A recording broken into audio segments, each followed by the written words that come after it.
Dnešná domovina sa hlási z klubu Gödör Budapešti a slúbim vám, že bude plná perfektnej stredoeurópskej modernej hudby.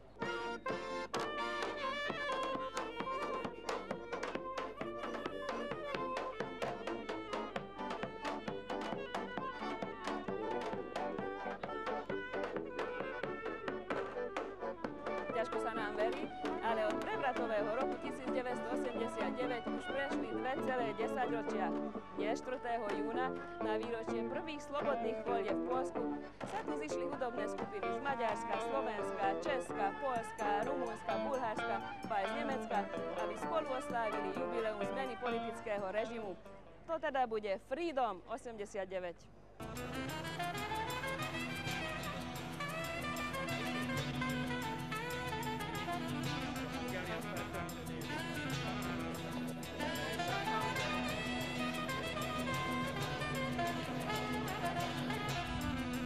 Nekem a szabadság már 19 éves koromban Magyarország volt. Nagyon nagy különbség volt a két ország között. Itt soha nem volt ennyire bürokratikus Magyarország. Nagyon furcsán most kezd bürokratikus lenni.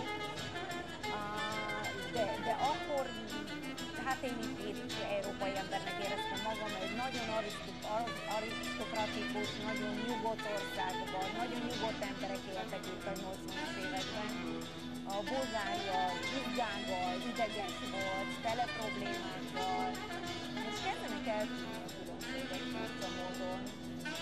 Itt 3 pontot teszek, de az első szabad karácsonyomat Bulgáriában töltöttem, és az frenetikus volt, mert akkor a bolgár patriárka megkért mindenkit, hogy menjen egy gyertyával az ablakhoz, hogy így lássuk, hogy mennyien vagyunk, akik ennek örülünk is.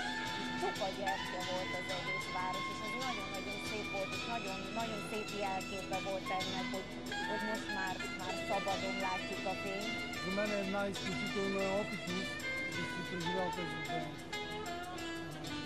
тези два периода, но по-скоро ги разглеждам като една персонална опитност от моето лично израстване. Иначе аз се стремя да правя универсално изкуство и преди промените доста дълго време правят същото като вибрация изкуство.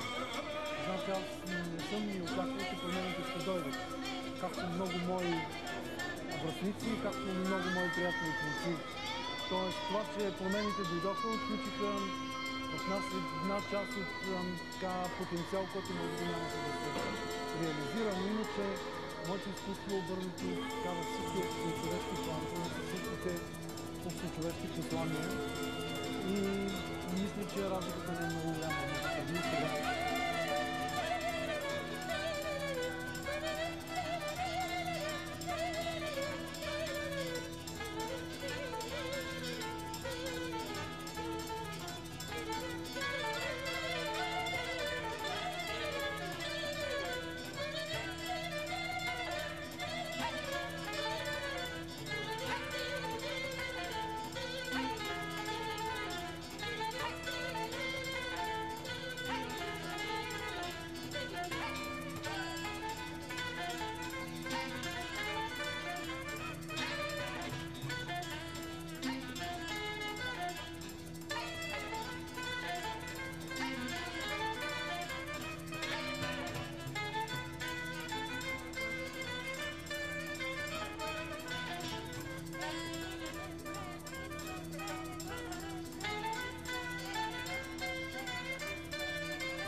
nás sa práve tým prevratom otvorili vlastne hranice nielen ako štátu, ale hranice hudobné, takže sme sa začali dostávať viac k takej tej naozajstnej hudbe, takej tej zlej, západnej, ako bolo vtedy povedané, socialistickými pohlavármi a proste zrazu sme sa dozvedeli oveľa viac, začali sme si dostávať materiály na študovanie hudobné, hudbu, CDčka, filmy, videokazety a tak ďalej, takže bol to veľký obrat v hudobnej kariére každého z nás.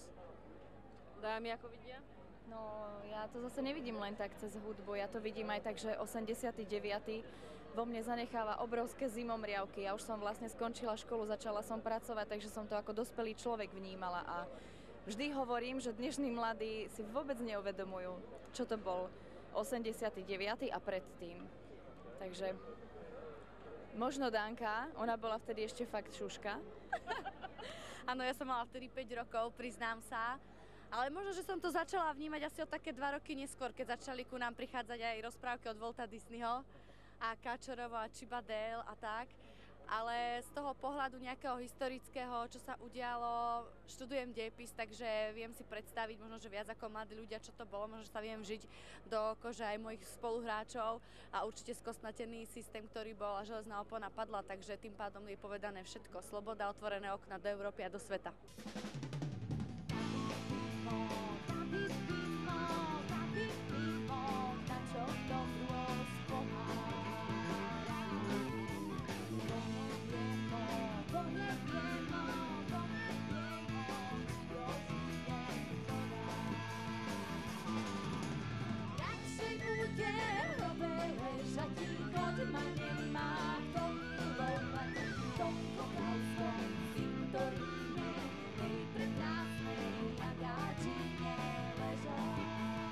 Nás nikto nebuzeruje už konečne, takže môžeme si aj na pódiu, aj mimo pódia povedať a zahrať, čo chceme.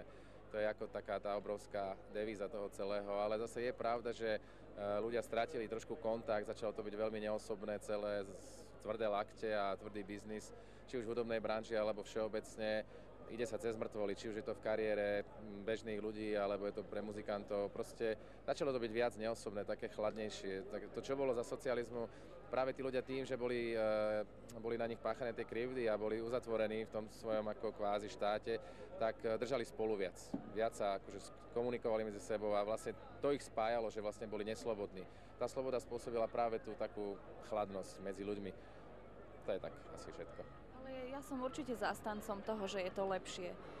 Pretože sloboda je veľmi dôležitá. Aj keď si so sebou prináša ten balast, o čom Attila hovoril, ale je to neskutočne dôležité, tá sloboda. Každá jedna rodina, či na Slovensku, alebo v nejakom komunistickom štáte pocítila tlak tých okov a tá politika bola veľmi zlá a komplikovaná. Myslím si, no ľudia sa síce hnevajú, že mlieko nestojí korunu, ale je to v niečom úplne inom.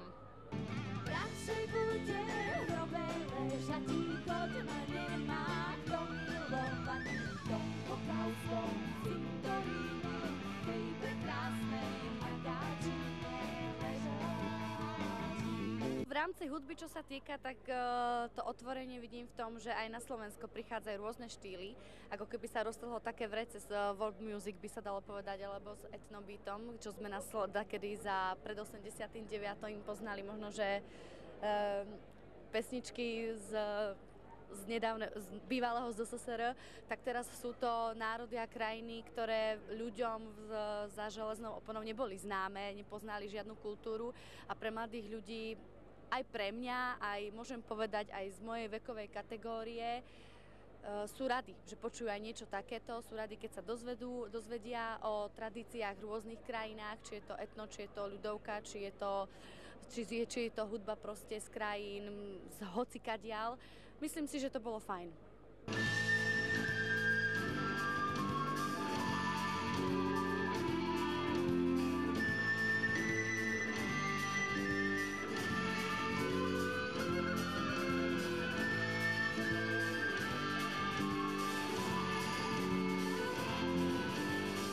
Družina? No, tak družina je jedna veľká rodina, ako my hovoríme.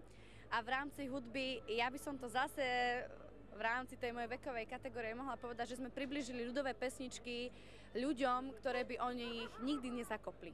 My nemáme nejaké špeciálne poslanie. Na poslanie je to, že sa dobre bavíme na koncertoch, že bavíme dobre ľudí a pomáhame v podstate slovenskej kultúre alebo slovanskej kultúre trošku sa presadiť aj v tom trošku prekomerčnelom svete, ako preamerikanizovanom by som to až tak povedal. My sme pochopili, že je to bohaté, že je to naše. A čo by sme akože mali objaviť Big Beat, veď ten už bol objavený, alebo čo by sme mali hip-hop, kde sa... Nie, toto nie je o tom presne. Je to o tom krásnom slovenskom folklóre, to, čo my hráme. Naša hudba je antikomerčná a práve o to viac si vážime veškerý úspech, alebo každý jeden úspech, ktorý sme dosiahli, napríklad ako ste spomenuli, v prvej stovke v celosvetovom rebríčku práve tejto etnohudby, čo bolo fantastické. V podstate 2 mesiace po sebe sme boli v prvej 15, či už je to úspechy v rebríčkoch po celom svete, v rádiách a tak ďalej. Práve to je na tomto fantastické, že vlastne nekomerčná kapela sa presadzuje práve aj medzi komerčnejšími, to je jedna vec. A druhá vec, jedna obrovská výhoda kapely Družina je to, že my môžeme hrať od folklórnych festivalov cez popové až po big beatové. To znamená, že v podstate všade nás berú a dokonca sme zistili, že ešte aj mladí vlasatí rockery začnú na nás tancovať, či folkloristi v krojoch a tak ďalej. Takže o to je to fantastickejšie.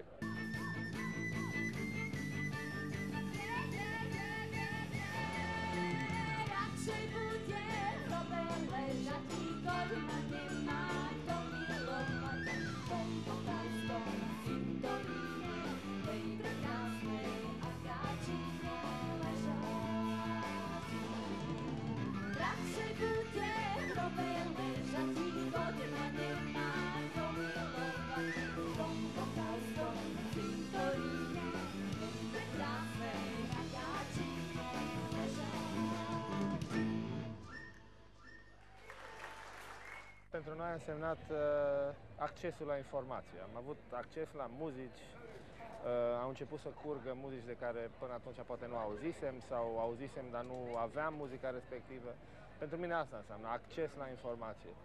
Evident că pe vremea cealaltă, pe vremea lui Ceaușescu, muzica era sprijinită doar dacă era evident populară sau muzică ușoară sau așa, rock-ul, jazz-ul, astea nu existau oficial. Se mai cânta în diverse locuri, dar erau genuri marginalizate. Deci erau genuri care au fost mai mult popularizate din punctul ăsta de vedere? Nu, tocmai asta ziceam, că popularizate erau genurile de muzică ușoară, populară, romanțe, chestii din astea, dar muzică rock, muzica angajată nu prea era sprijinită.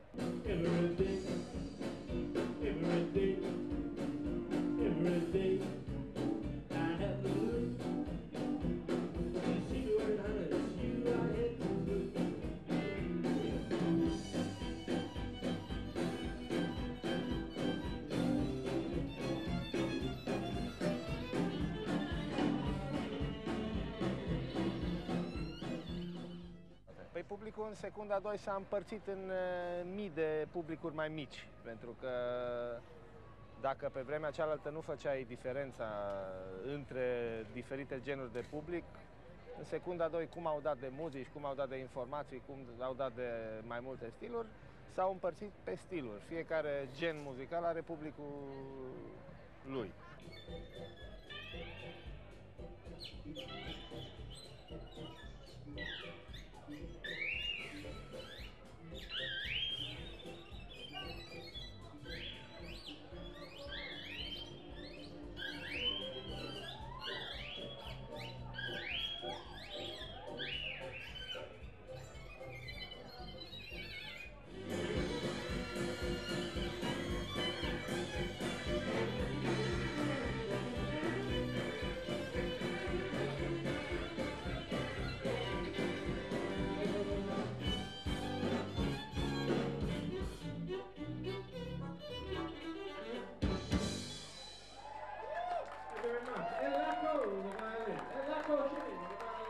Istniały zespoły, które miały błogosławieństwo panujących na granie. My takiego nie mieliśmy, więc trzeba było wynajdować różne sytuacje nielegalne i pokazać w ten sposób ludziom, że się nie można bać, bo tylko trzeba próbować, bo nie można zamknąć muzyków za to, że grają.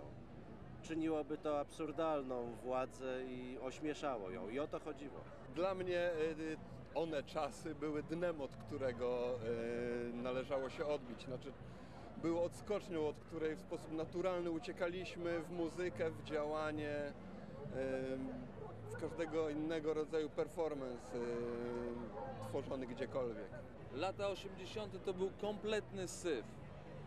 Po wprowadzeniu stanu wojennego w 81, 13 grudnia, to tak jakby ktoś światło wyłączył. Ja osobiście mam poczucie, że ktoś światło mi wyłączył na wiele lat mojego życia, najlepszego młodego życia, życia rozwoju.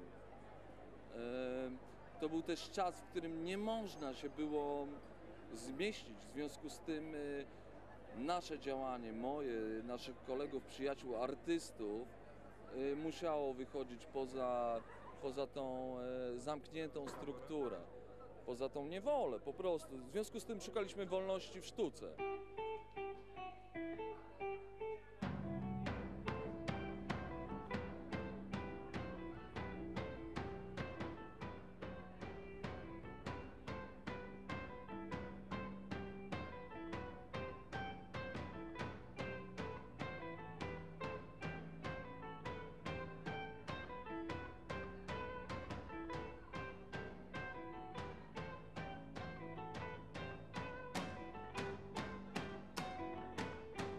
Rewolucja nigdy się nie kończy.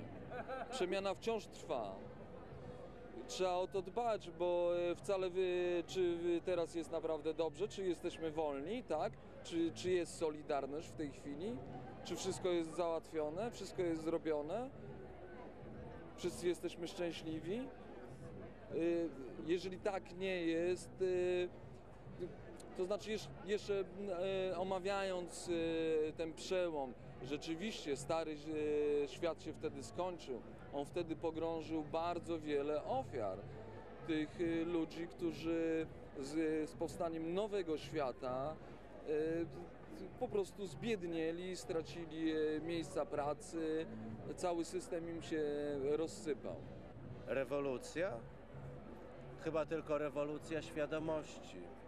Żeby ludzie przestali patrzeć na drugich jak na towar, co oni mogą dla mnie zrobić, ile z nich mogę wyciągnąć, ile mogę zarobić dzięki kontaktom z nim, żeby człowiek widział drugiego człowieka.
Nagy utcai akciónak tekinthető maga a rendszerváltás. Mi a kicsit így bemerevedett magyar zenei életben szeretnénk egy ilyen rendszerváltásnak az úttörői lenni.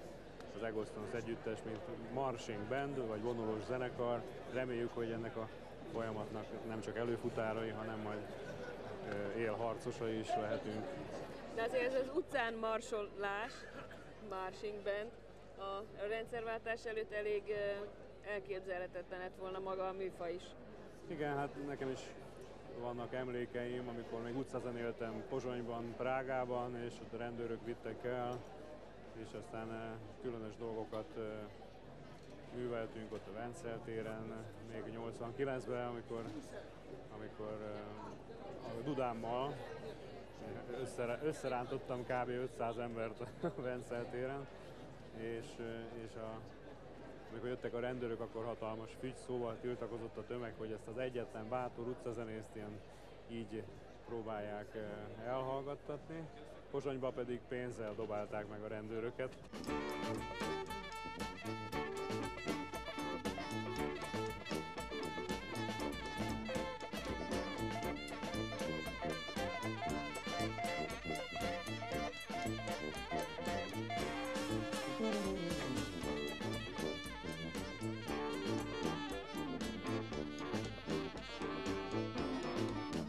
Az, hogy a muzsikás együttes annak idején együtt játszott Kocsis Zoltánnal, és egyéb ilyen titkos koncertek, amikről tudok, ezek nagyon szép dolgok voltak. Manapság a divat, a trend meghatározója a zenészek életének is. Mi ebben nem vagyunk hajlandók részt venni, továbbra is azt az utat járjuk, ami a szívünkből jön.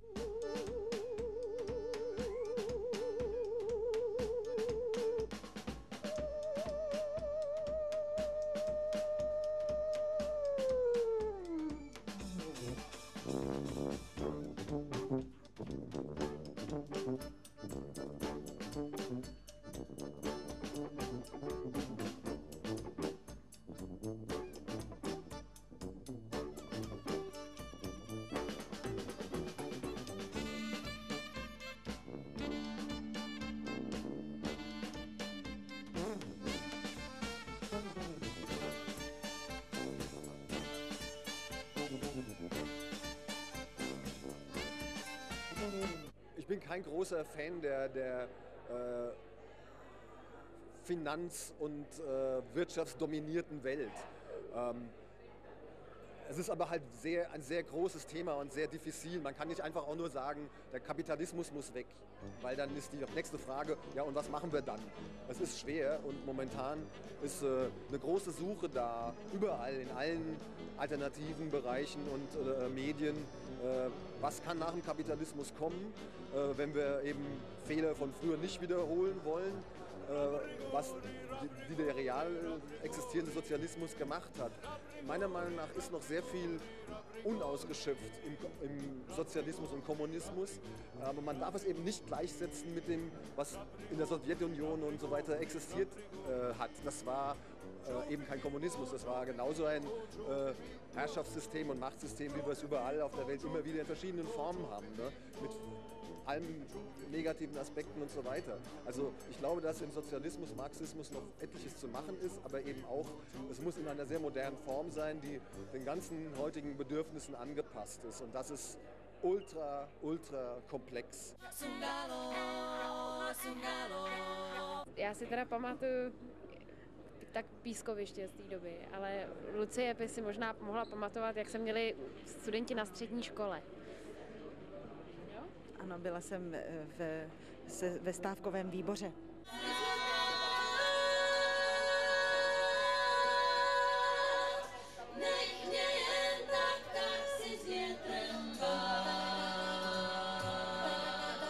Či sa bavíte o tom, že ako sa žilo našim mamám, otcom? No, obě dvě varianty mají svoje plus a svoje mínus, takže to, co tenkrát se nemohlo, třeba cestovat, něco vlastnit, otevřít si svůj podnik, tak zase třeba lidi víc možná drželi pospolu, třeba víc jezdili do přírody, víc četli. Kdo se chtěl dostat k nějaký zajímavý literatuře, musel se k ní nějak chtít dostat, takže vlastně já třeba sleduju, že na jednu stranu ta svoboda byla utnutá, ale zase ta touha potom vědět, co se děje za hranicema, byla tak velká, že se nám lidí to někam posunout. Takže teď zase máme tu svobodu, můžeme si jet kam chceme, zároveň hodně lidí už třeba nepotřebuje někam jezdit, ale to asi slibuje nějaký ale těžko říct, jestli dokážeme přesně zhodnotit, jaká je to obecná nálada mezi mladými. Můžeme říct, jaká je nálada mezi našimi přáteli. Myslím si, že nemáme mezi sebou přátelé, kteří měli nějakou deziluzi, cítili, že nemají ty možnosti, které by si přáli. Prostě patříme si ke skupině lidí, kteří věří v to, že všichni máme svůj osud a můžeme si vybrat svůj a závisí to hodně na nás. A to je úžasné. Myslím, že v Republice je hodně naše kapela, že jsme si vybrali a vlastně jsme dneska snažili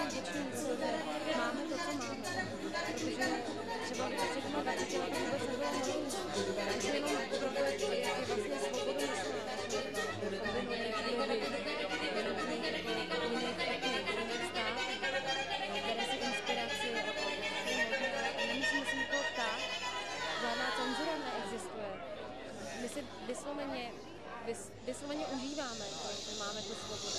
A myslím, že to chceme taky celý svůj život dělat.